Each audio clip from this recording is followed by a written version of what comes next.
com o Senhor aqui agora, todos juntos. Muito obrigado, ó Pai.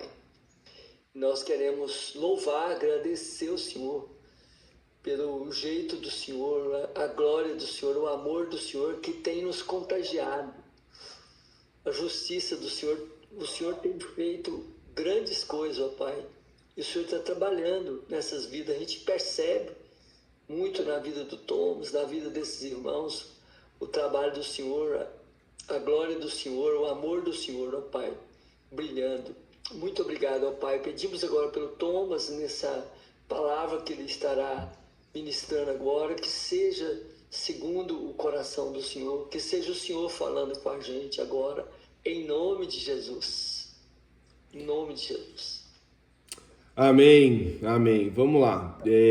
Eu mandei um material para vocês, espero que vocês estejam folheando ele, lendo ele. Ele é a base de muita coisa que a gente faz, né?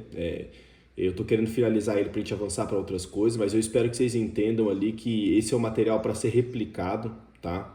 Antes de entrar nele, eu queria compartilhar com vocês duas coisas que essa semana passada eu já até tenho falado um pouco com o William e tem me marcado muito. São duas coisas muito importantes, a diferença ali entre o Velho e o Novo Testamento.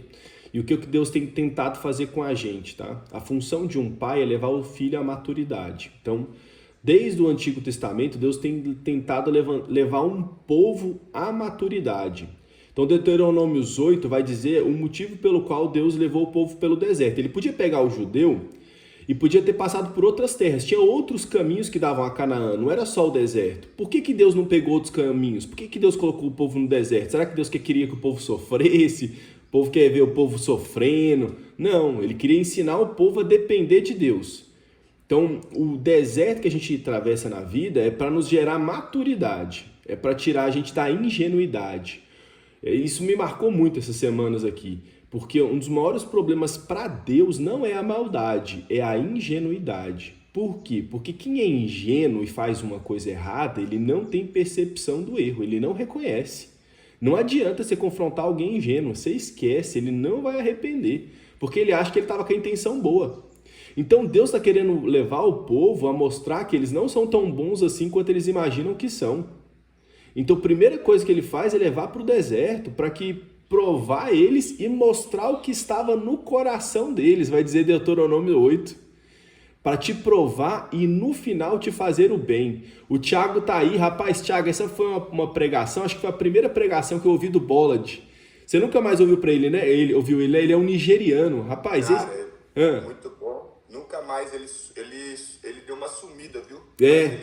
Eu lembro dessa pregação que você tá falando. Meu Deus do céu, isso aí eu ouvi há 20 anos atrás, assim, e me marcou de um jeito que eu já ministrei essa pregação umas 3 vezes, né? Do Deuteronômio 8. Então, assim, é sobre isso, né? Sobre nos levar, tirar da ingenuidade e nos levar para a maturidade. Meu Deus do céu, a única coisa que Deus quer é que o povo dele seja maduro, né? E aí ele leva no deserto, faz o povo passar por desafios e dificuldades até o povo começar a atingir a maturidade. Infelizmente, uma geração inteira saiu do Egito, mas o Egito não saiu da mente deles. Então, esse foi o problema ali. E o Antigo Testamento é uma analogia física do que a gente vive hoje no espiritual. Então Deus tira a gente do Egito, da escravidão do mundo e começa a passar por um deserto para levar a maturidade para chegar a Canaã. Então isso é o que acontece com todo mundo quando converte. A gente converte e nasce de novo, esse nascer bebezinho, onde antes a gente fazia só o que a gente quer, e agora a gente vai começar a tentar fazer a vontade de Deus, do Espírito, ao invés da nossa mesma. Então, o deserto que a gente atravessa é esse desafio interno de lutar contra a nossa própria vontade. Então, aí você já pula para Paulo, que ele vai explicar isso, né? Eu esmurro o meu corpo e o reduzo ao pó, para depois, já havendo pregado a muitos, não venha eu mesmo ser desqualificado. Ou seja, eu entendo a minha batalha, que ela é comigo mesmo. É contra a semente de Satanás que foi inoculada na raça humana. Então a gente já nasce no pecado, a gente já nasce tendencioso às coisas ruins. E aí a nossa maturidade é entender isso e começar a praticar isso. É muito difícil esse processo, se não tiver quem discipula, quem confronta, a gente não consegue, porque sempre a gente está na ingenuidade. Por isso que ele vai dizer que aquele que almeja o episcopato, a liderança, ele não pode ser neófito, porque senão ele vai incorrer na mesma tentação de Satanás, de se envaidecer, de se orgulhar, de achar que Deus está usando ele, por isso ele é melhor que as outras pessoas, e por aí vai. Então, às vezes, a pessoa está passando pelo deserto e a pessoa, não, Deus, o que eu estou passando por isso? Então, ela não tem entendimento, aí ela fica murmurando. Na hora que ela tem entendimento, ontem eu estava conversando com o William contando que algumas situações que ele enfrentou na vida, que ele achou que... Ele até chegou a brigar com alguns pastores, estavam puxando o tapete dele. Hoje ele olha para trás e fala, meu Deus, era Deus me abençoando e eu achando que era coisa ruim. Então, assim, a maturidade é isso. Às vezes você vê coisas que você acha que foi ruim, que aconteceu com você, você olha para trás, cara, se isso não tivesse acontecido, hoje eu era uma pessoa mais arrogante, mais soberba, com menos comunhão com Deus, achando que sabia das coisas. Então, esse processo aí é devastador, né? É nos quebrar mesmo e nos fazer de novo para a gente atingir a maturidade. Então, às vezes as pessoas andavam com Paulo, a diferença entre o Velho e o Novo Testamento é que o Velho ele tinha já um caminho, ele já tinha as leis, as diretrizes, a forma, e o povo só tinha que copiar. No Novo, não. O Novo dificulta, porque a Bíblia vai dizer que a lei e os profetas serviram de aio, de um tutor, até que a gente atingisse a maioridade. Olha que loucura. Então, Jesus veio quando a humanidade atingiu a maturidade para entender o que o Pai queria nos ensinar. Aí começou um processo de maturidade. E aí foi o que o judeu não entendeu. O judeu continuou agarrado com a lei e os profetas, e Jesus falou assim, não, agora vocês têm maturidade para caminhar, não pautado em leis. Por isso que foi Jeremias que vai falar assim, ó, Deus falando assim, ó, eu não mais escreverei minhas leis em tábuas. Eu vou escrever no vosso coração e no vosso entendimento. É porque tábuas não funcionava? Não, é porque era por quando a humanidade estava numa época mais infantil. Então a gente mudou da forma como Deus se relaciona conosco, porque a humanidade atingiu a maturidade para poder receber isso daí. Então a lei e os profetas serviram de aio enquanto a humanidade principalmente os judeus, eram menor de idade. Então a gente atingiu a maturidade e agora a gente vai mudar. Então a gente não anda mais pautado em leis. Por isso que as leis e os profetas perduraram até João Batista, a Bíblia vai dizer. As leis e os profetas duraram até João Batista. Depois de João Batista começou uma nova era de relacionamento, que aí Jesus vem nos ensinar a ser um com o Pai como ele é um. Então ele vem na prática caminhar com a gente, nos ensinar a amadurecer para não andar mais baseado em leis escritas em pedras. Mas Deus colocou no nosso coração e no nosso entendimento, que significa que agora é um relacionamento que vai ser desenvolvido. Então as pessoas andavam com Paulo e era muito difícil andar com Paulo. Por quê? Porque quem não tem maturidade não vai entender o que quem está maduro está fazendo. Por isso que a Bíblia vai dizer que o homem espiritual ele discerne todas as coisas, mas por ninguém ele é discernido. Ou seja, as pessoas olham para ele e não entendem o que ele está fazendo, por causa da imaturidade. Então Paulo foi o homem que mais confrontou o judaísmo. Meu Deus, por isso que ele era chamado de o apóstolo dos gentios. Todos os outros 12 eram apóstolos dos judeus. Vou repetir. Paulo era chamado de o apóstolo dos gentios, porque todos os outros 12 eram apóstolos dos judeus. Tanto que a maior briga e a maior repreensão foi de Paulo com Pedro, porque Pedro estava andando de maneira dissimulada com os judeus e com os gentios. Tendo dito isso, Paulo sendo o cara que mais confrontou os judeus, ao mesmo tempo ele era o cara que falava assim, olha irmãos, se possível fosse eu perderia minha salvação para alcançar meus irmãos judeus. Não é porque eles estão errados que eu deixei de amar eles, não. Eu continuo amando eles e me esforçando para ganhá-los. Isso é tão forte que ele pregava contra a circuncisão, e uma vez ele foi pregar para um grupo de judeus, ele chama Timóteo e fala assim, Timóteo, você é circuncidado? Timóteo fala, não. Então vem aqui que eu vou te circuncidar. Põe o Bilal para fora aí que eu vou cortar um pedacinho aí para nós ir lá pregar para os judeus. E aí quem olha isso fala, que loucura, né? O cara pregou contra... Ontem estava pregando contra a circuncisão e a lei e os judeus, e agora ele vai circuncidar Pedro para poder ter autoridade para pregar para os judeus, porque senão os judeus não iam querer ouvir ele. Aí entra a hora que Paulo fala assim, ó, me fiz debaixo da lei, mesmo não estando para ganhar os judeus. Eu não precisava fazer isso, mas eu fiz por amor a eles. Então é isso. É o que você faz para poder ganhar as pessoas. Então, mesmo ele discordando de tudo do judaísmo, ele se submeteu à lei para o povo pelo menos ouvia ele pregar. E Timóteo. Então assim, eu sempre falo contra, né, essa instituição hierarquizada, onde a gente depende de um sacerdote.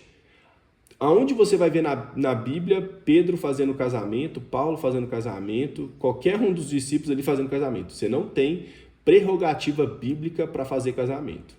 Nenhuma, zero, tá? Por que pastor e padre faz casamento? Domínio e poder, tá? Para depender deles para a bênção, tá? Então eu sempre prego isso, que muitas coisas que a gente faz não tem base bíblica. Tendo dito isso, ano passado eu fui num casamento em São Paulo, como convidado, cheguei lá, o pastor não apareceu e a mãe da noiva pediu para eu fazer o casamento. E aí eu fiz o casamento. Aí se eu posto no YouTube e no Instagram, oi Tom, você falou que o pastor não faz casamento, você estava fazendo casamento? Falei, fiz, por quê? Para poder abençoar aquela família. Então até hoje eu recebo testemunho. Agora eu não preparo pessoas e nem me preparei para fazer casamento, não. Agora, eu me lembrei muito de Jesus no casamento, no primeiro milagre. Jesus estava lá numa festa, ele foi para uma festa. Chegou lá pedindo, ô Jesus, né, faz um milagre aí, acabou o vinho. Então, o primeiro milagre de Jesus foi pautado no amor por uma necessidade de um povo. Falou, olha, não vim aqui para fazer isso não, mas não consigo ver essa necessidade de vocês e também não fazer nada. Então, olha que loucura. O primeiro milagre foi por uma necessidade de um povo e Jesus atende por amor. Então, é isso. Tá? A intenção de Jesus não era ir lá transformar água em vinho. Mas quando ele vê a necessidade, ele não é passivo. Então, nós estamos aqui para entender como que a gente, de maneira ativa, vai ser a luz para as pessoas aonde a gente chega. Então, é isso. Onde você chega, você é luz? Você é a esperança das pessoas? Ou não? Se não for, tem alguma coisa errada. Porque se o mundo está em trevas e nós somos a luz do mundo, a luz precisa brilhar onde ela passa. Então, se passa e não está brilhando, tem alguma coisa errada. Então é isso. Atingir maturidade e sair da ingenuidade. Gente, isso é tão sério que quando você vê Jesus repreendendo Pedro, arreda de mim, Satanás, Pedro não entendeu nada, ninguém entendeu nada. Porque Pedro queria proteger Jesus. Olha o quão ingênuo ele era. Não sei se ele morreu entendendo ainda. Não, talvez depois que Jesus voltou lá e chamou ele de novo, talvez ele deve ter amadurecido e entendido. Mas eu acho que ele ficou um bom tempo se questionando. Falou, mas meu Deus do céu, eu só queria que Jesus não morresse. Que culpa eu tenho, né? Que tão errado eu fiz, porque eu não vi ele chamando ninguém de Satanás, só eu. Então, assim, passou um bom tempo sem entender, por conta da ingenuidade. Então, às vezes, a ingenuidade faz as pessoas serem usadas pelo diabo. E você confronta, a pessoa não se arrepende. Você esquece. A gente confronta porque a gente faz a nossa obrigação de confrontar. Agora, como que a pessoa vai responder, aí é ela com Deus. Porque muitas pessoas não querem confrontar porque a intenção do fulano foi boa. Foi boa, mas foi de Satanás. O problema, o povo fala muito essa frase, Deus conhece meu coração. Conhece, por isso que ele falou para Pedro, arreda de mim, Satanás. Se tem uma coisa que Deus conhece, é nosso coração. E aí ele quer tirar a gente da ingenuidade para a maturidade. E aí não tem outro jeito se não for confronto. Não tem outro jeito. Deus disciplina os filhos que ele ama. O filho que o pai não disciplina é porque o filho é bastardo. Então a comunhão aqui é para que a gente amadureça. Por isso que ela não pode... Aí vai o nível de maturidade, né? Cada pessoa, cada fase, mas a ideia é que cada um amadureça dentro do seu tempo. Porque se não estiver amadurecendo, tem uma coisa errada. Então, às vezes, teve pessoas que caminham comigo em Divinópolis, que o cara estava cometendo alguns erros, e aí estava ficando complicado, porque ele não estava querendo reconhecer. E aí passou um ano, o cara não queria reconhecer. E aí começou a cada vez mais ficar mais desafiador. Por quê? Porque o tempo tem que trazer maturidade. Se não trouxer, está errado. Então, por exemplo, meu filho agora vai fazer 1 ano. Ele falar Gugu Dadá, eu solto o rojão, né? Não, fica alegre demais. Agora, se ele com 5 anos falar Gugu Dadá, eu dou um tapa na orelha dele. Então tem certos níveis de comportamento que a gente permite ele por conta da imaturidade na idade. Agora ele vai amadurecendo, então tinha pessoas que falaram, você já está há 1 ano caminhando comigo. Tem erros que há 1 ano atrás eles eram aceitáveis, hoje eles já não são mais. Porque ou você não quer mudar, ou o que eu estou falando não está ficando claro, ou você não quer o evangelho. Porque se a gente se torna passivo e permissivo, a gente concorda com o comportamento das pessoas. Porque se você não faz nada, tô fazendo errado. Tá todo mundo ok aqui falando, oba, beleza, então eu vou continuar com o meu comportamento, não tem consequência. Então, meu Deus, o que mais teve no Velho Testamento foi consequência pro judeu. Não, quando Deus tem aquela palavra lá que o povo pede carne lá, Deus fala, vocês querem carne? Vou dar carne até sair pelo nariz. Você, que é isso? Eu já vi mãe fazendo isso. O menino queria o Yakult, a mãe, não vou dar, o menino chorou. Eu falei, agora você vai tomar a caixa inteira de Yakult até sair pelo nariz. Porém, essa mãe deve ter lido a Bíblia. Deus fez isso com o seu povo, pelo amor de Deus. Deus fazendo tudo e o povo murmurando. Você está de brincadeira comigo? Então é isso. Então o evangelho é isso, é uma comunidade de gente madura. O que está acontecendo? O povo está 40 anos na igreja imaturo. Então aí não dá. Aí eu prefiro andar com poucos do que com muitos. Senão drena energia e todo mundo morre infantil. Vou repetir. Drena energia e todo mundo morre infantil. Sem entender. Gente, pelo amor de Deus, eu ando nas igrejas e pergunto qual que é o propósito. Não, o Tadashi mesmo passou uma situação que ele foi conversar com um pastor lá, depois que a gente começou a caminhar junto, falar sobre propósito, sobre família, ele lê nos livros do Paulo Borges, aí falou que o propósito de Deus era família, o pastor falou para ele assim, não, aí o Eduardo, então o que é? Aí ele falou assim, você tem que vir na escola bíblica dominical. O cara não quis nem explicar o que o cara pensava que era. Ou seja, você depende de vir aqui, de não sei o quê, de seguir uma regra pra você começar. Não, tá nada a ver. Se o cara soubesse, o cara tinha explicado ali na hora, de maneira clara, objetiva. Mas não é tornar as pessoas dependentes. Então é isso, esse é o desafio, sabe? A gente tá aqui para isso. Tendo dito isso, esse discipulado que eu tô dando para vocês, que ele é a base.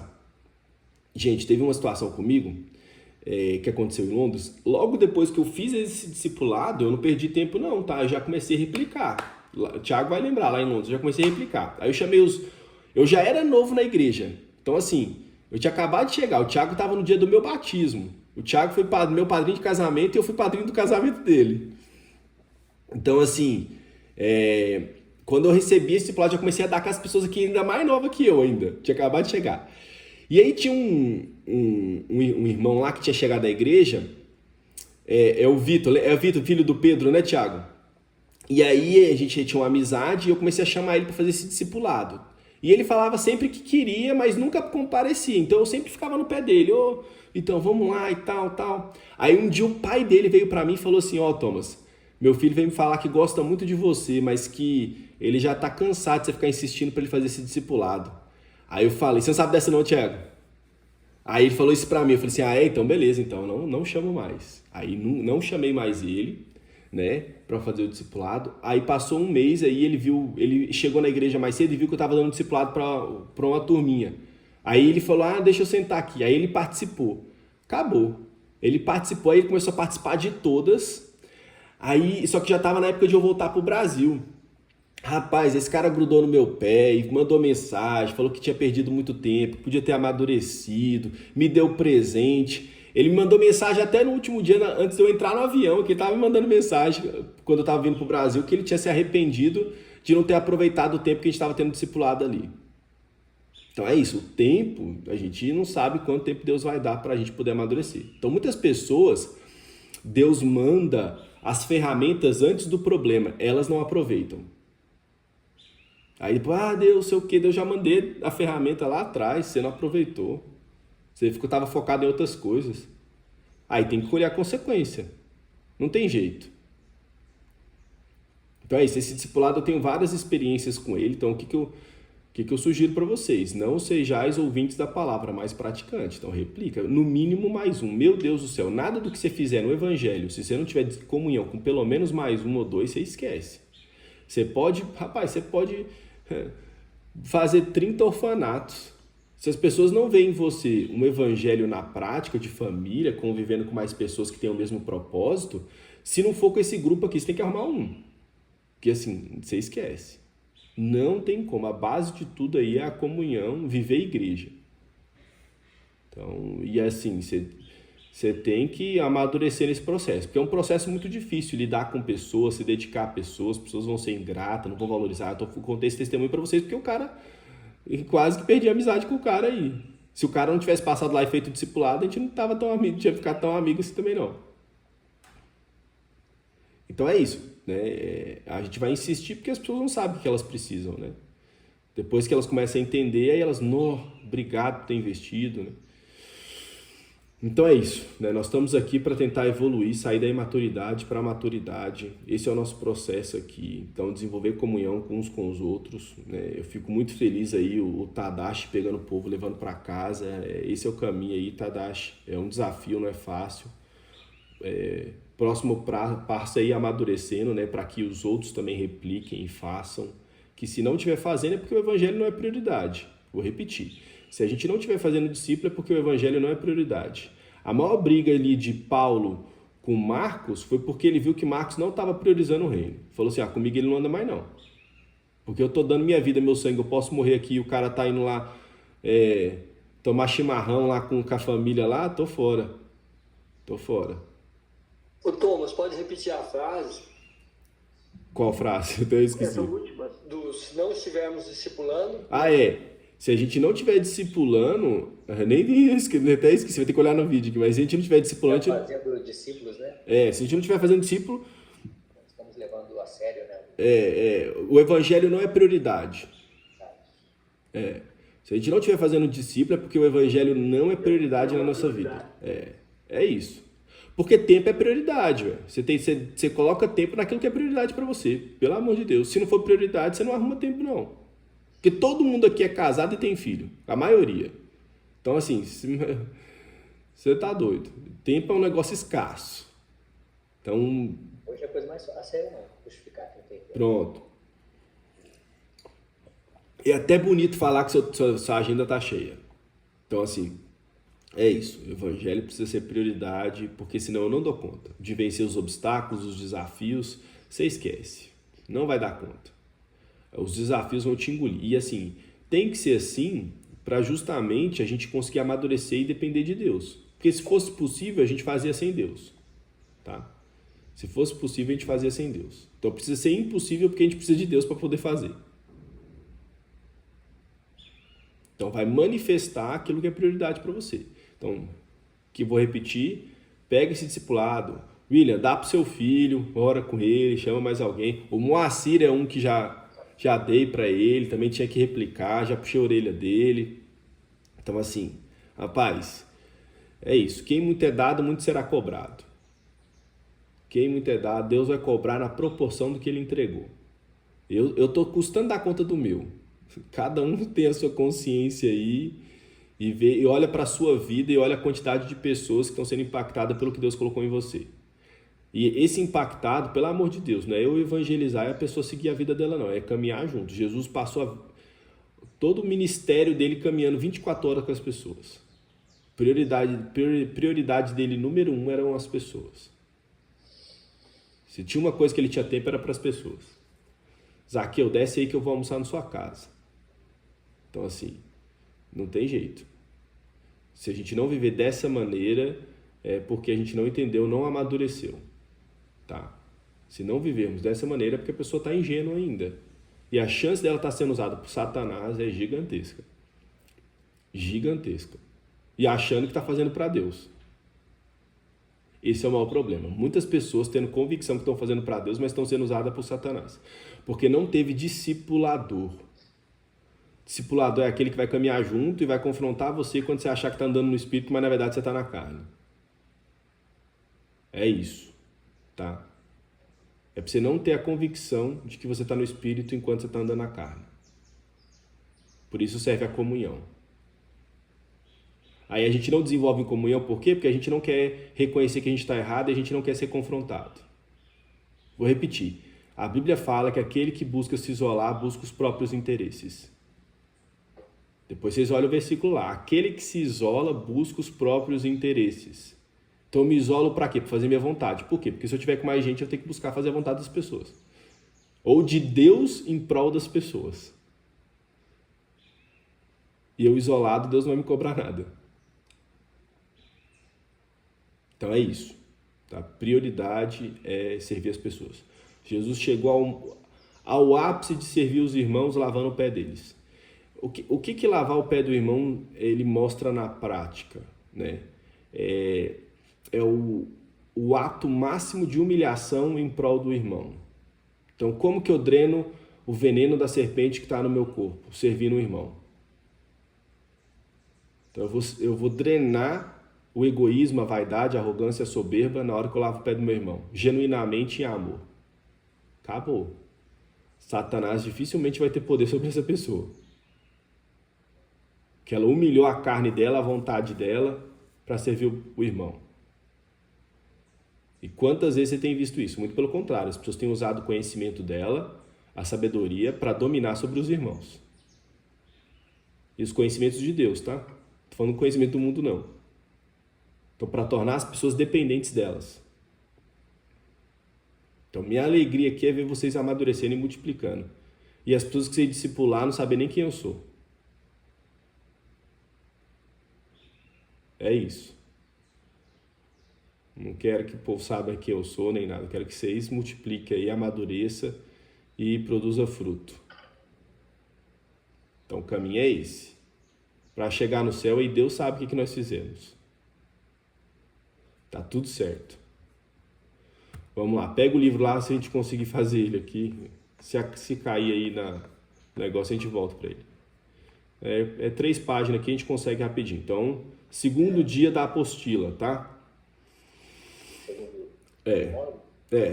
Tá lá a apostila, segundo capítulo lá. O serviço da igreja para cumprir o propósito de Deus. Aí agora, primeiro a gente entendeu o propósito de Deus para a nossa vida. Estabelecer o reino de Deus aqui na terra, construir uma família que o represente. Então, primeiro propósito. Agora, como que você faz isso dentro do corpo? Porque você não faz isso sozinho. Então, abram aí quem recebeu a apostila, quem não recebeu, depois eu mando de novo. Sugiro que vocês imprimam essa apostila. Eu andava com 10 dessas cópias na minha mochila. Sempre eu tinha um monte. Se você abrir minha mochila hoje, você vai ver umas 5 cópias dessa aqui. Então, vamos lá. Quando alguém tem em mente um determinado propósito, um alvo para alcançar, deve também planejar os passos que deve dar para alcançá-lo. Não pode agir de qualquer forma, usando qualquer estratégia, atirando em qualquer direção. Deve ter uma estratégia específica e buscar os meios coerentes para dar passos que o levarão a alcançar o alvo entendido. Assim também é Deus. Ele elaborou um plano e também definiu os recursos, a estratégia e quais são os passos que devem ser dados. A igreja é parte desse plano e propósito de Deus e também está cheia de recursos de Deus para o desenvolvimento deste propósito. Neste tópico, procuraremos entender bem quais pontos principais da estratégia divina. Então, a igreja é aqui para representar Deus na terra, para estabelecer o reino dele, libertando as pessoas das trevas para a luz. Tem uma pessoa que era para estar aqui, que a gente ainda não conseguiu trazer. Eu mandei ele, tá em Divinópolis, que é o Pedro. Eu falei que o Tadashi. Você chegou a encontrar com ele, Tadashi, ou não? Você trocou ideia com ele? O Arthur conhece ele. O Arthur já viajou com ele, já levou ele para internar. Ô, Arthur, você podia ajudar aí? O Pedro tá precisando muito de ajuda, hein? Atendi ele, filho de pais cristãos. Já tentou suicídio umas 2 vezes aí. Eu falo porque todo mundo já sabe, já. Mas assim, tá com 20 e poucos anos, 25 anos, se eu não me engano. E está tentando se restabelecer. Então, o propósito de Deus, eu mandei ele para vocês para ver se vocês estão maduros para poder ajudar ele. O Pedro está longe de doendo. Isso, esse mesmo. Sim, o Pedro está longe de doendo. Então. É o próprio. Eu próprio. conversei com ele. Aí ele conversou comigo, falou que sabia da reunião. Hoje de manhã eu tentei também. Mas ele falou que tinha umas coisas pra fazer e tudo. Não, tranquilo. Certo, né? Desiste dele não, rapaz. Ele é um jovem aí que precisa. Se a gente ganhar ele para Jesus aí, estabelecer ele, porque assim, ele é de igreja desde pequeno, né? Ele sempre foi para igreja, mas nunca se reestruturou e nunca teve ninguém que discipulou ele. Então agora tá na hora. O padrasto dele, Como é que é? tá tendo contato com ele, o padrasto dele, não? Não entendi. Wendel, O que tem? você não tá tendo contato com o Wendel. Ah, não. Padrasto. Não, e acho que nem precisa. Tomava pra dentro. Nem precisa. O contato vai ser direto com o Pedro. Tá? Tá. Deixa o Wendel. Se o Wendel buscar a gente é outra coisa. Quem buscou foi o Pedro.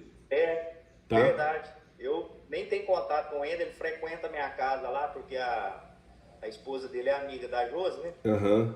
Não, bênção. Então é isso aí. Frequenta lá, mas eu não tenho contato com ele mais. Ok, orem pelo Pedro, tá? E tenta levar ele para caminhar. Ele precisa de estar em ambiente saudável. Só isso, menino, ele é coração fantástico. É só estar em ambiente saudável, caminhando junto com ele, que o menino vai deslanchar.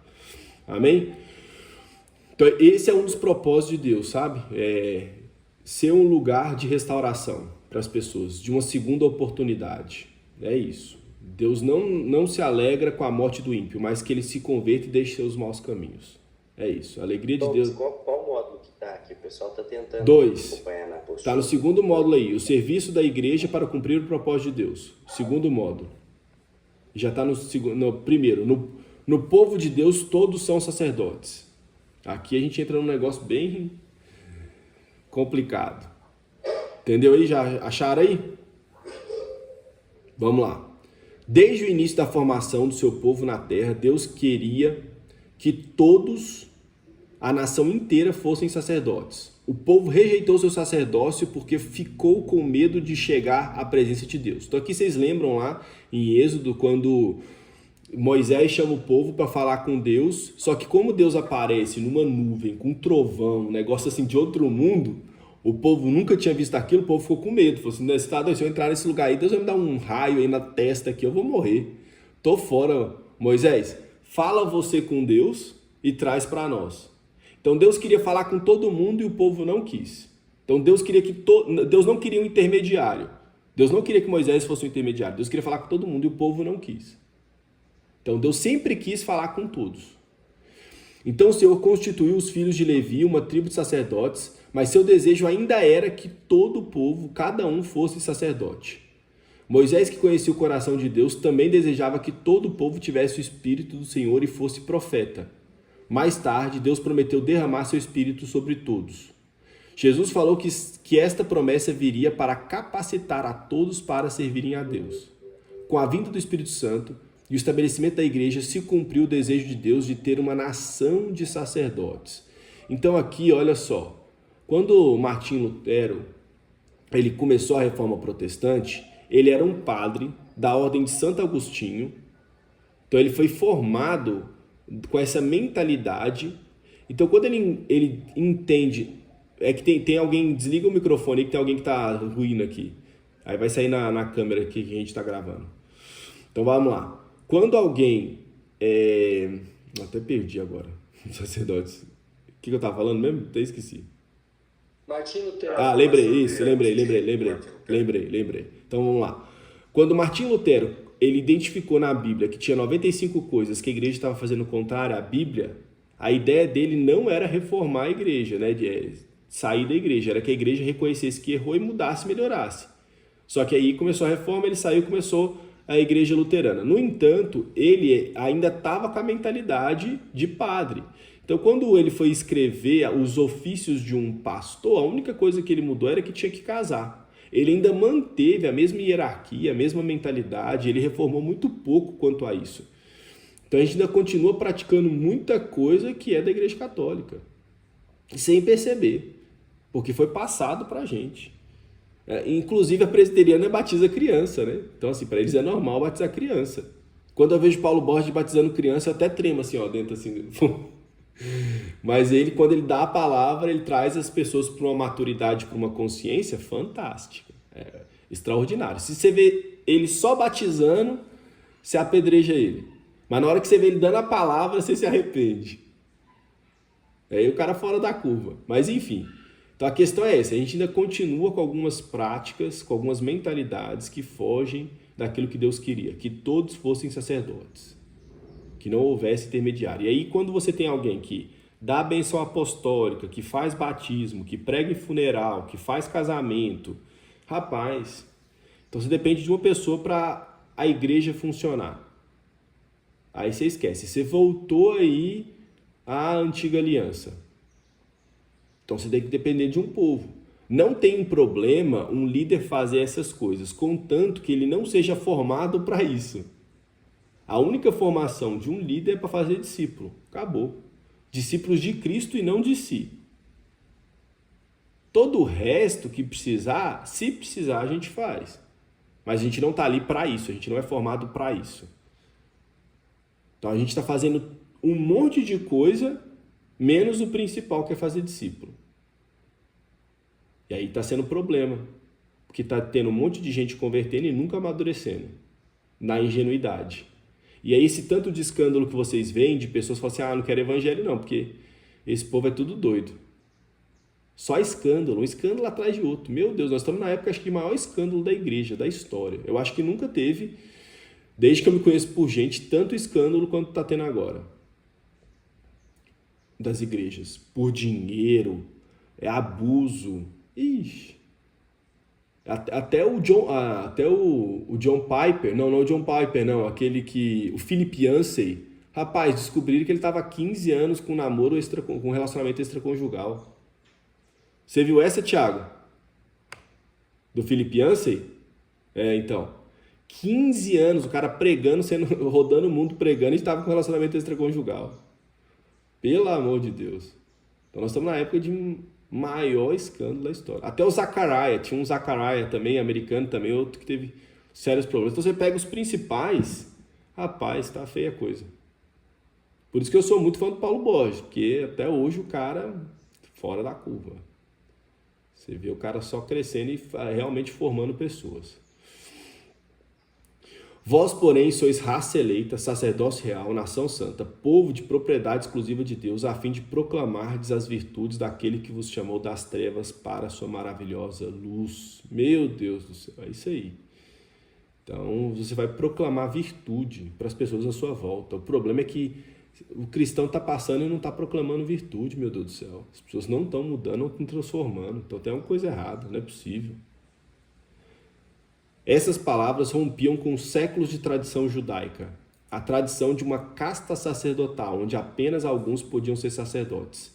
Esta era uma limitação dos tempos da velha aliança que só poderia mudar com a vinda de Jesus e a descida do Espírito Santo. Por isso, pode-se perceber o tom da exultação das palavras de Pedro. O Espírito Santo esteve esperando muito tempo para trazer esta revelação.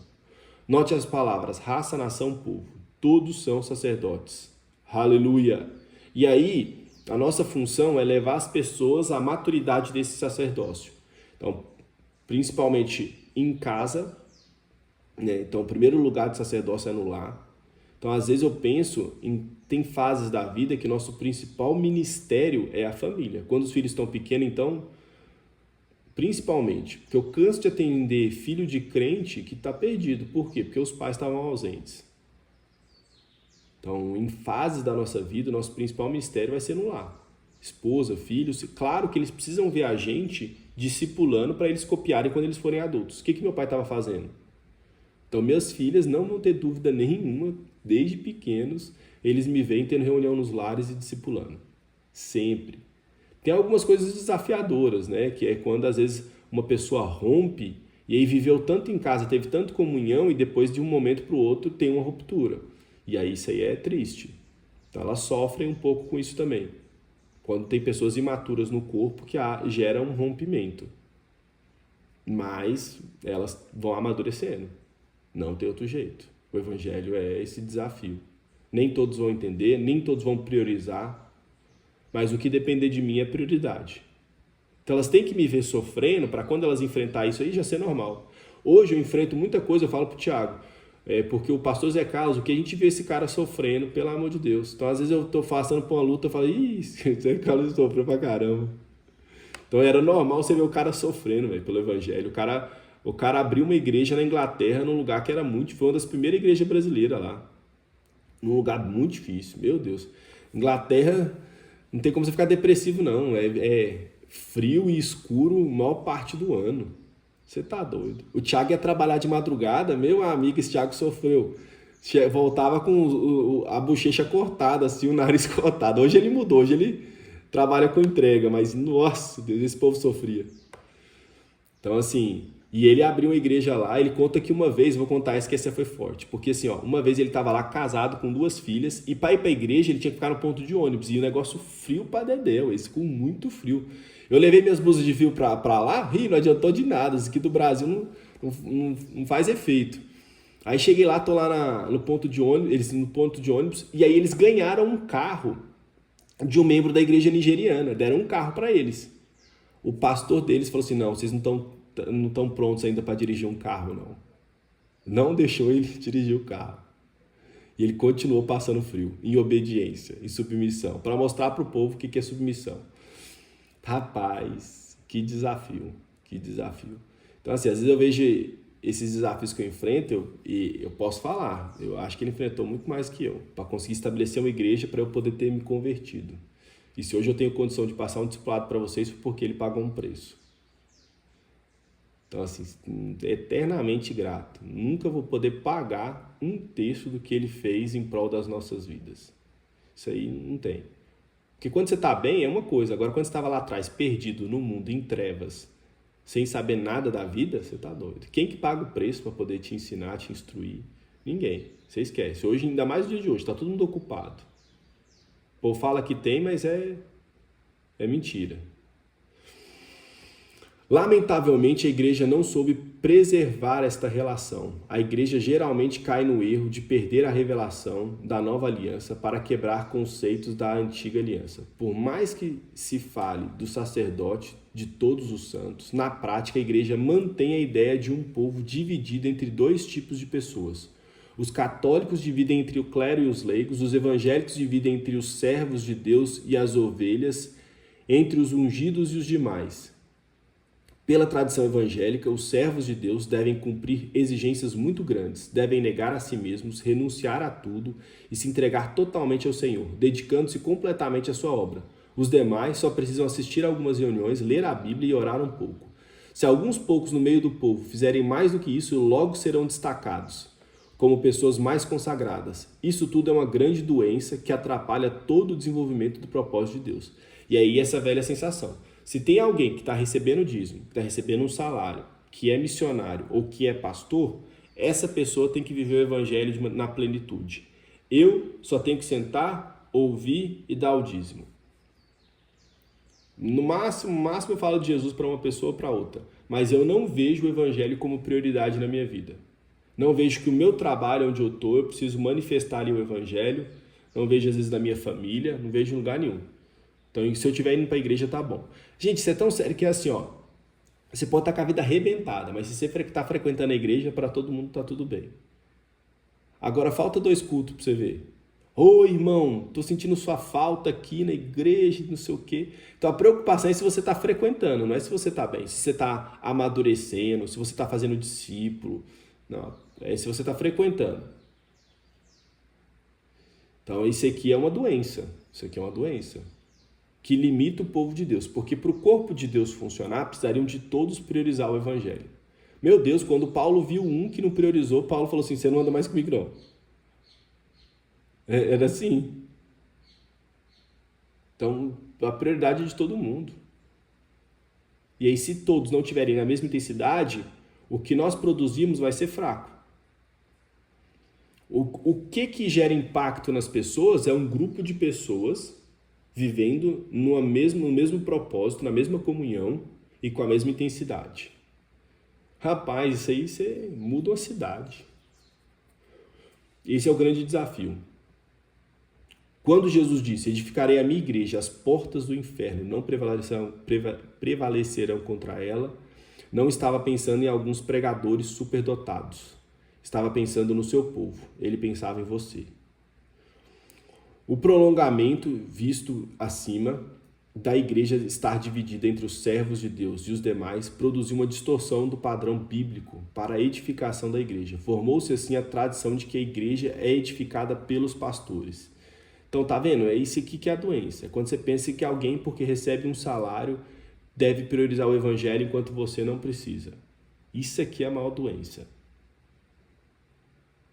Se a gente não mudar essa mentalidade, se o que eu faço não é pautado no amor a Cristo, é pautado em pertencimento, em valorização, em reconhecimento, então a gente não produz frutos saudáveis.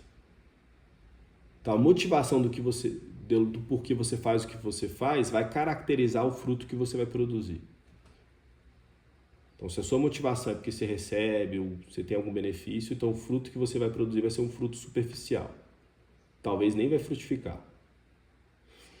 Mas não é isto que nós vemos nas Escrituras. Podemos ver como deve ser a edificação da igreja. Vejamos primeiro o versículo 11. E ele mesmo concedeu uns para apóstolos, outros para os profetas, outros para evangelistas e outros para pastores e mestres. Primeiro temos que observar que Jesus não colocou na igreja somente pastores e evangelistas como a prática hoje. No começo havia também apóstolos e profetas, e assim deve ser a igreja hoje. Então os dons, meus irmãos, eles são manifestos, mas eles não são títulos, tá? O apóstolo fulano, pastor fulano, profeta fulano, você esquece. Você não vai ver na Bíblia isso aqui. Às vezes a pessoa tinha o dom e falava, o irmão ali é evangelista. Mas não ficava o tempo inteiro, ô evangelista William. Não existe isso não. A gente transformou os dons em título. Os dons são manifestos naturalmente. Naturalmente tem pessoas que são mais voltadas para o evangelismo. Naturalmente tem pessoas que são mais voltadas para o ensino. Elas gostam de ler mais, gostam de estudar mais. Naturalmente tem pessoas mais voltadas para a profecia. Gostam de orar mais, de ouvir mais de Deus e entregar para as pessoas. São coisas naturais, não são títulos. Não são ofícios, né, de reconhecimento. São coisas naturais do corpo de Cristo. Depois devemos e eles não devem estar numa escala maior não, né? Todos devem ser iguais, né? Qual que é a diferença entre uma seita e o corpo de Cristo? Vou explicar para vocês, tá? Um sistema religioso, o líder tem uma visão, acha que tem uma visão de Deus e ele vai buscar pessoas para ajudar ele a cumprir essa visão que Deus deu para ele. Então, eu quero ganhar a cidade para Jesus, eu quero batizar 1000 pessoas até final do ano. E as pessoas vão ser as ferramentas que eu vou usar para alcançar esse propósito. Isso aqui é uma religiosidade. Qual que é o sistema de Deus? É o líder ajudar as pessoas a encontrar o chamado delas para que elas cumpram o propósito delas. Tá? Essa é a diferença. Então, se vocês acompanharem, eu mandei um vídeo do Francis Chan repensando a igreja. Pelo amor de Deus, esse cara... O testemunho deles, vou contar o testemunho deles. Ele estava na igreja pregando e o cara, ele já veio no Brasil várias vezes, ele roda o mundo, ele teve igrejas gigantes.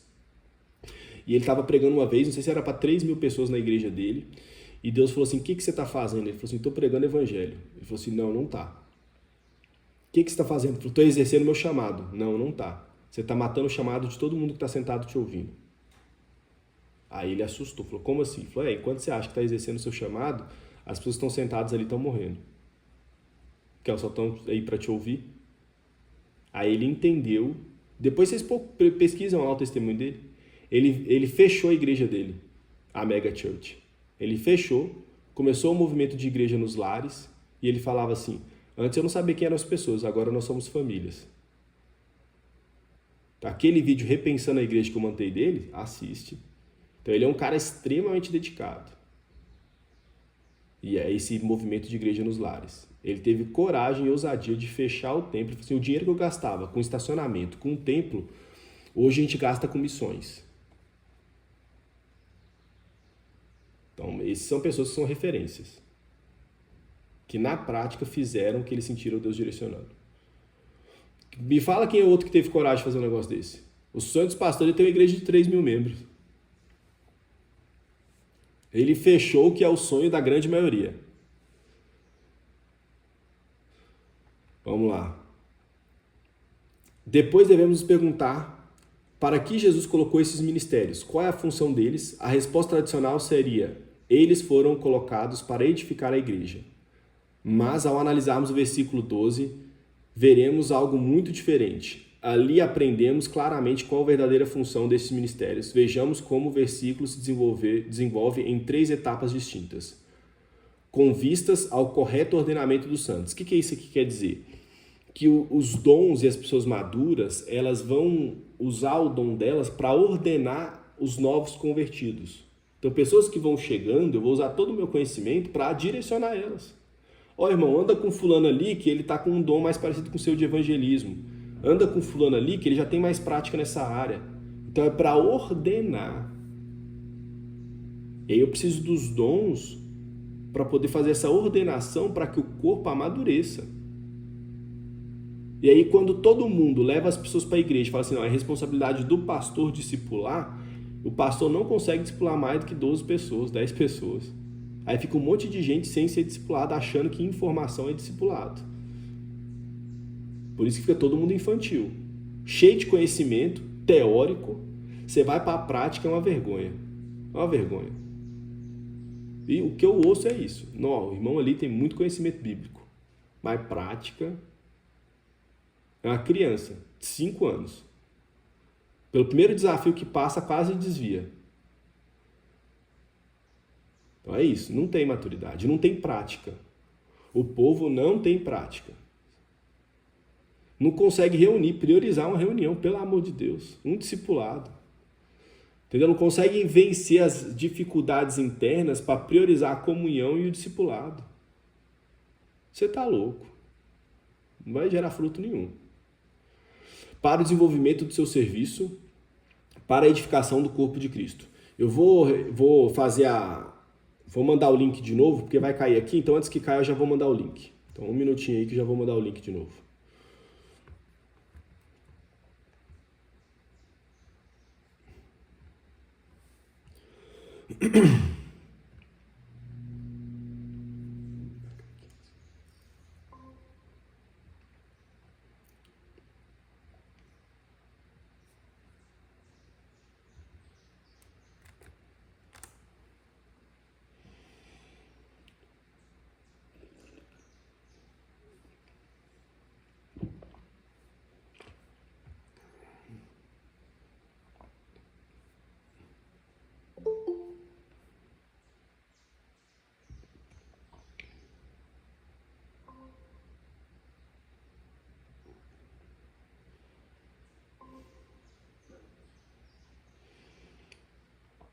Tinha o Lucas aí também que tava, né?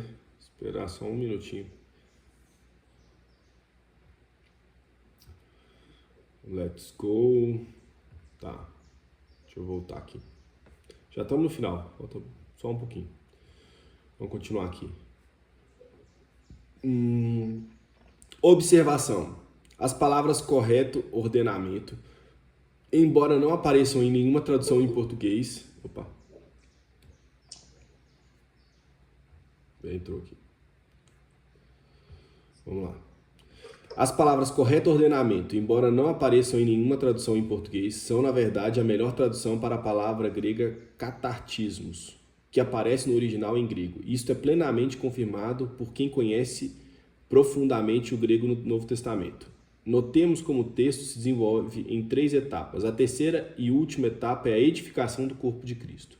Quando nós dizemos que os pastores é quem edificam a igreja, estamos pulando direto do versículo 11 para o 12. Estamos assim anulando as 2 primeiras etapas. Na verdade, para que ocorra a edificação do corpo de Cristo, é necessário que primeiro aconteça a segunda etapa, o desempenho do serviço dos santos. A edificação não deve ser o resultado do trabalho de alguns pastores, mas sim o fruto do serviço dos santos, de todos os santos. Somente quando cada membro do corpo desempenhar o seu serviço é que haverá edificação do corpo de Cristo. Por mais que os pastores e alguns líderes trabalhem e se esforcem, se não houver o desempenho do serviço dos demais santos, não haverá uma edificação do corpo, conforme o nível encontrado no versículo 13. Homem perfeito. Assim, podemos entender qual é a função dos ministérios do versículo 11. Eles devem primeiro trabalhar para o correto ordenamento dos santos. Fazendo isso, os santos vão desempenhar o seu serviço. Então acontecerá a edificação do corpo de Cristo. Por isso, podemos confirmar. afirmar. O corpo de Cristo é que edifica o corpo de Cristo. Só voltando a reforçar isso aí. Essa visão de uma religiosidade e do corpo de Cristo. Religiosidade, o líder tem uma visão de Deus e as pessoas são ferramentas que eu vou utilizar para alcançar a minha visão. Corpo de Cristo, Deus tem um chamado para cada um e o mais experiente vai ajudar cada um a se encaixar no chamado que Deus te chamou. É isso. Então eu vou usar tudo que eu tenho, todo o esforço, conhecimento, experiência, para que cada um cumpra o seu chamado. Então meu sucesso não é que as pessoas cumpram o meu chamado. Meu sucesso é que as pessoas cumpram o chamado que Deus chamou elas. Dentro do corpo. E aí sim os dons começam a fluir. Sonho, visão, e aí vai. Se não tiver um correto ordenamento, não tem a manifestação. Cura, sonho, libertação, esquece, porque não tem a base. Olha, alguém entrando aqui. William. Então assim, não tem a base. Tá? Para praticarmos isto é necessário rompermos com nossas tradições. Meu Deus, isso aqui é difícil demais. Israel, suas tradições os destruíram, né? Infelizmente, a estrutura da igreja hoje está voltada para o funcionamento do ministério de uns poucos. Tudo gira em torno de púlpitos e de algumas estrelas da pregação. Que loucura, né? Esse discipulado deve ter no mínimo 20 anos. No mínimo 20 anos. Não deve ter mais, deve ter uns 25. Então, assim, gente, isso aqui é uma realidade, não vai mudar não, tá? Isso aqui, se pode dar esse discipulado daqui 50 anos, você vai ver isso aqui acontecendo. Então, a gente precisa entender isso aqui. Tá? Tudo gira em torno de púlpitos. A maior parte do tempo, das energias e dos recursos são canalizados para produzir grandes reuniões e grandes eventos, onde alguns poucos se desdobram para edificar uma massa que senta, ouve. Aí o povo pensa que aí o que acontece? Aqueles grandes avivamentos, Billy Graham, encher estádio, pregação, que aquilo ali é um avivamento. Não é, porque muitas pessoas ali, às vezes, nunca foram discipuladas, nunca amadureceram, muitas desviaram, porque não tem isso aqui que nós estamos tentando fazer. O discipulado de poucos, uma comunhão. Aí nós ficamos focados nesses eventos de massa que geram impacto gigante, mas que com o tempo muito pouco se desenvolve. A igreja primitiva, olha, meu Deus, compara isso com a igreja primitiva se tinha alguma coisa assim. A igreja primitiva não tinha nada disso e não sentia a menor falta. Todavia transformaram o mundo. Isto porque entendiam que cada um era sacerdote, cada um era obreiro, cada um tinha um serviço para desempenhar. Agora temos que responder à próxima pergunta. Qual é o serviço que os santos devem desempenhar? Último parágrafo. Os ministérios específicos e os ministérios comuns. Embora haja muitos serviços e tarefas práticas a serem feitas, tais como limpar, arrumar locais de reunião, hospedar irmão de fora, preparar a ceia, trocar instrumentos, etc., o serviço dos santos é muito mais que isto. Essas tarefas simples são muito importantes, mas certamente não são ministério ou sacerdócio. Ninguém pode fazer só estas coisas e dizer, estou cumprindo o meu ministério.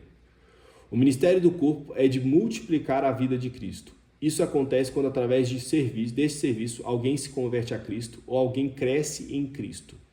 Todos os santos devem participar desse ministério. Todos têm graça e unção do Senhor para isso. Então é isso. Muitas vezes a pessoa converte, vai para a igreja e a gente passa pelo processo de pensar de que quem faz mais ali dentro e vai ficar mais próximo do pastor está mais próximo de Deus. Então eu vejo muita gente se decepcionando e desviando, depois não querendo mais andar com Deus por causa disso. Eu vou para a igreja, quem que está sendo usado por Deus? Quem está pregando e quem está tocando. Então se eu aprender a tocar umas músicas aqui e ficar lá em cima no púlpito lá, eu estou sendo usado por Deus para impactar as pessoas. E aí tá bom, isso aqui é meu chamado. Qual que é o seu ministério, irmão? É das crianças, é do ministério do louvor, ministério de não sei o quê, da recepção. Meu Deus do céu. Meu Deus. Aí a pessoa acha que aquilo ali que ela está fazendo, ela vou me desempenhar com o melhor que é para Deus. Olha como é que é sutil. As pessoas falam que é o melhor para Deus. E na verdade não é. É uma estrutura humana. E a pessoa ali está querendo reconhecimento das pessoas pelo que ela faz. Muitos, quando não tem o reconhecimento, saem da igreja. Porque a igreja ensinou que aquilo ali era o objetivo. E aí, quando não tem, elas se decepcionam e saem. Porque estava com a motivação errada. Tá?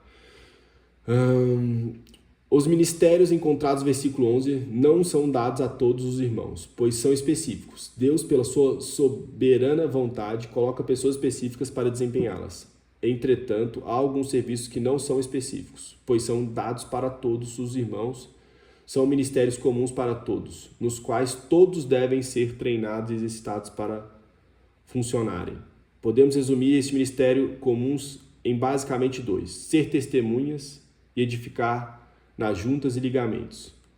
E aí o restante a gente continua nas próximas apostilas, tá? Então acho que ficou claro, né? Hoje o objetivo aqui foi entender qual que é a função de cada um. As pessoas se perdem muito tentando encontrar a sua função dentro do sistema religioso e não fora. E aí muitos que encontram, tô louvando e deu certo. As igrejas estão me chamando, eu tô louvando, tô vendendo CD e Deus está me usando. Meu Deus do céu, olha a loucura. Nós estamos entrando num nível muito insano, que eu olho como se número era uma resposta de Deus. Quando eu receber reconhecimento das pessoas é que Deus respondeu minhas orações. Olha, até de arrepiar um negócio desse. Então nós estamos indo na contramão. Nós estamos totalmente contrário com o que a igreja primitiva viveu. Porque a igreja primitiva não queria ser reconhecida por nada. Eles queriam ver o evangelho multiplicar, ver pessoas sendo curadas, sendo transformadas, estar perto dos irmãos, ter comunhão. Era isso. Coisa mais simples e impossível. Cear junto. Meu Deus do céu, eu falei com o William ontem. Eu mandei um vídeo para vocês. Quantas vezes você viu Jesus fazer a ceia num templo? Todas as ceias de Jesus eram em casas. Todas. Não tem nenhuma ceia que Jesus fez que foi em algum templo. Rapaz, é um negócio em que parece que a gente está lendo Bíblia diferente. Que Bíblia que a gente está lendo? E aí cada hora um descobre um negocinho errado e aí quer ficar condenando outro. Aí, só para a gente finalizar, uma coisa que eu acho importante falar é isso. Está vindo um movimento agora de pessoas fora da igreja atacando a igreja. Tá? Nossa função não é essa, pelo amor de Deus. Pelo amor de Deus. A nossa função é igual Paulo. Paulo circuncidou Timóteo para ir lá pregar para os judeus. O que a gente puder fazer para ganhar os irmãos, para demonstrar amor, é o que nós vamos fazer. O confronto, ele vem depois que você ganha a pessoa para você, que é seu irmão. Agora as pessoas não são nem seu irmão, você não dedicou nada para servir as pessoas, já quer ficar confrontando todo mundo, porque você descobriu que alguma coisa está errada. Por isso que o Atos é testemunha. Nos grupos lá que eu reunia, não permitia a galera ficar atacando o sistema, não. Esse sistema está errado, Aí o que você está fazendo? A pessoa não está fazendo porcaria nenhuma, quer ficar atacando. Eu falei, pelo amor de Deus.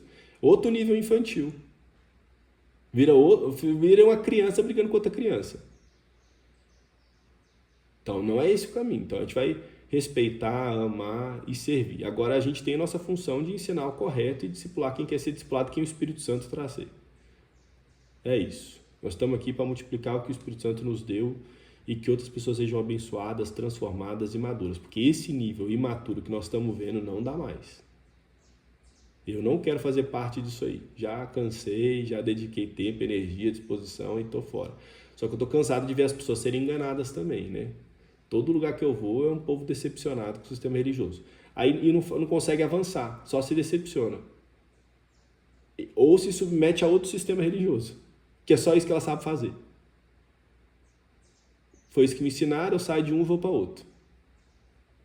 Então a ideia é trazer luz. Cara, como é que dá para viver? Por isso que eu falo, aquele filme lá, o A Forja, meu Deus, né? Aquilo ali mais claro impossível. O cara passou por tragédia e transformou a tragédia dele numa comunhão de irmãos para servir os irmãos. No final, lá na hora que fala que o primeiro cara foi o cara que matou o filho dele porque estava bêbado, meu Deus do céu, aquilo ali foi pauleira. Então ele pegou uma tragédia que aconteceu com ele, ele perdeu um filho e falou assim, não, agora eu vou discipular as pessoas. Meu propósito é servir meus irmãos. E era fora de um sistema religioso.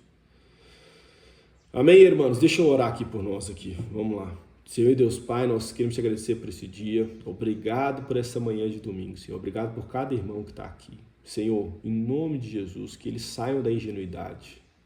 Meu Deus do céu, um monte de homem barbado, barba branca, às vezes não consegue amadurecer.